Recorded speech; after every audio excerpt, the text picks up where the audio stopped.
Welcome to Guide Guru. We hope this video helps.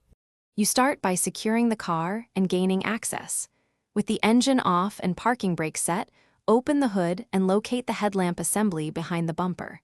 Remove any plastic covers or battery tray obstructing access. A 10 mm wrench or flat pick may be needed. Identify the bulb connector and note its orientation so you can reinstall correctly. This early step saves time later because you won't struggle with tight spaces. Work deliberately and keep bolts in a small tray so they don't get lost. Once done opening access, disconnect the battery negative terminal to prevent shorts while handling electrical connectors.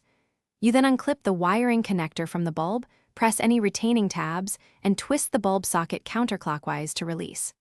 Pull the bulb straight out without force. Wiggle gently if it resists. Do not touch new bulb glass with bare fingers because oils shorten life. Use gloves or tissue. Inspect the socket and sealing boot for corrosion or damage, so the new bulb will seat properly and remain sealed against moisture. You install the new bulb by aligning it in the same orientation as the old one, pushing it straight in and twisting clockwise until it seats and locks.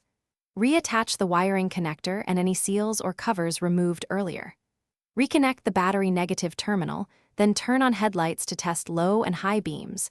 Make sure the beam pattern matches and is not aimed too high.